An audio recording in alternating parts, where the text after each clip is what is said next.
Good morning, students. So we begin here again with the same topic, that is development of all quantum mechanics. So in the previous lecture, we studied how Planck explained the black body radiation spectrum by assuming discontinuous exchange of energy between radiations and matter. There he defined a new term called photon as a packet of energy emitted by the source of light. In today's lecture, we will study how this Planck's quantum theory of radiations is used to explain the other two new phenomena, the photoelectric effect and the Compton effect. So let us now start. Photoelectric effect, the phenomena of emission of electrons from the surface of a metal when light of suitable frequency or wavelength is incident on it is called photoelectric effect. The electrons so ejected or emitted are called photoelectrons. For example, alkali metals exhibit photoelectric emission with visible light. So classical physics could not explain this phenomena. According to classical physics or the wave theory of light, the kinetic energy of photoelectrons increases with the increase in intensity of light, but experimentally it is not so.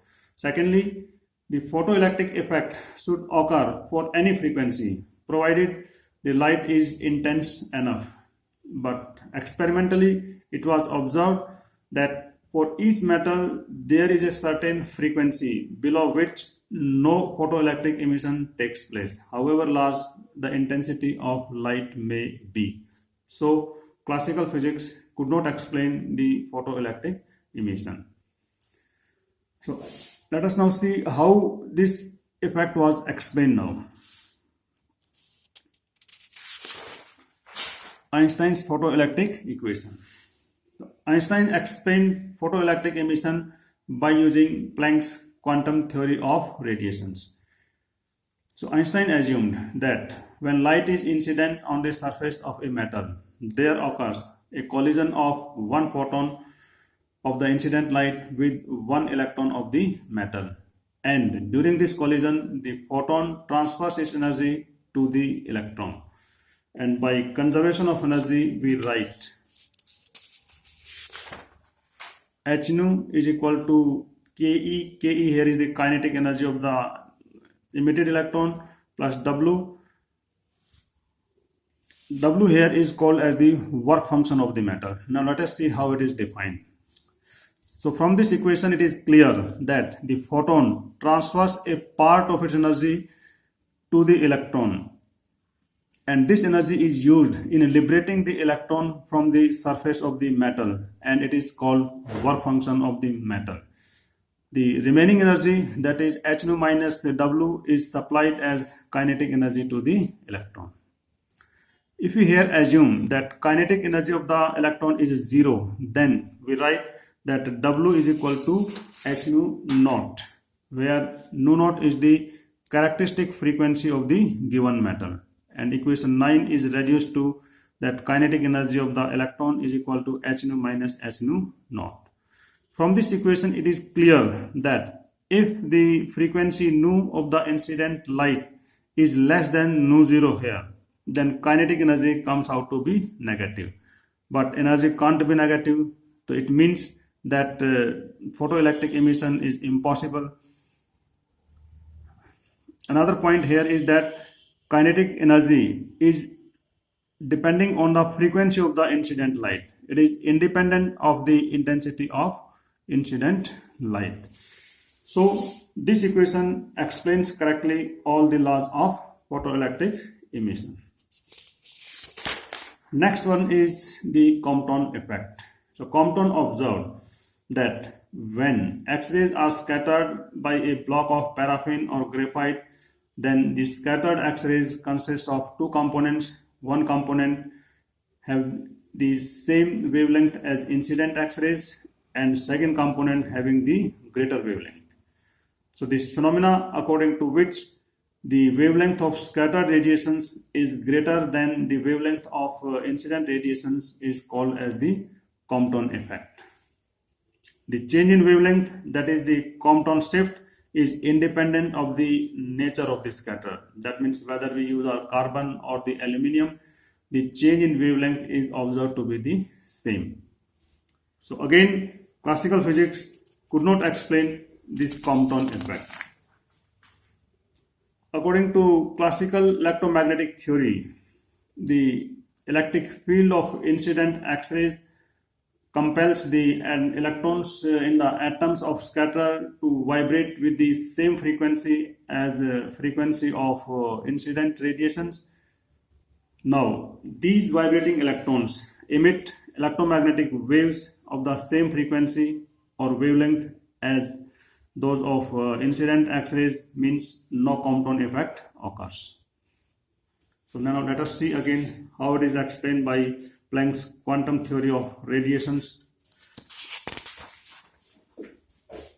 So quantum theory of Compton effect. Compton used the Planck's quantum theory of light for explaining this effect. So he considered an elastic collision between the photon of energy h nu of the incident X-rays and the electron, which is taken to be at rest, which is shown in this diagram here.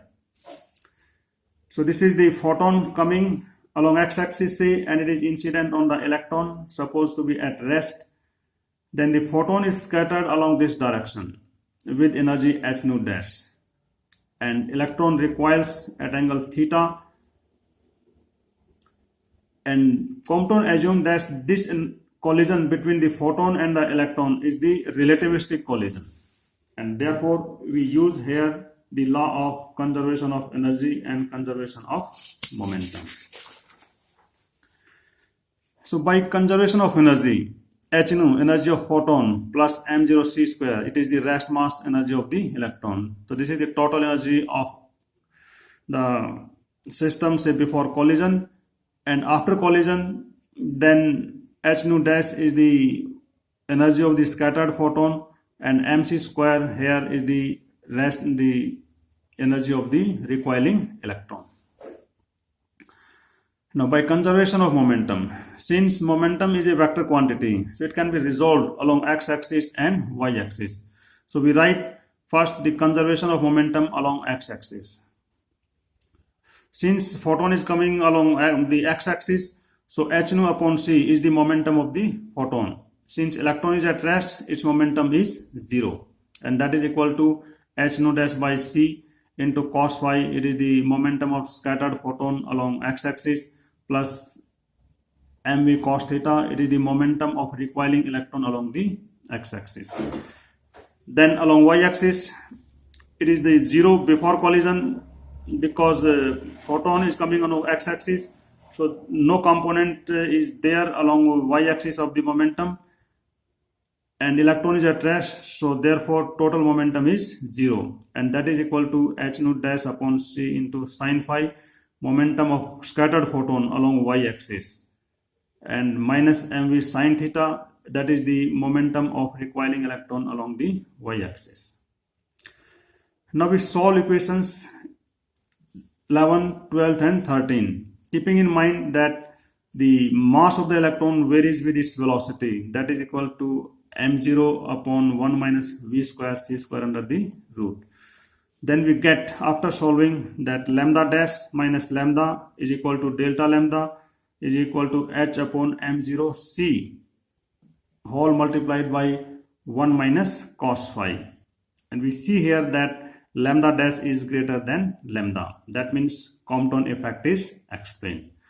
Here h upon m0 c is the constant, h Planck's constant, m0 rest mass of the electron, c velocity of light.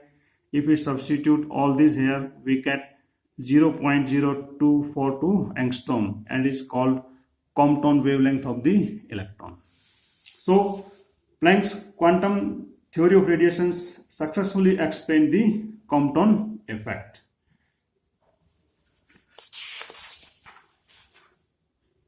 So these are some frequently asked questions.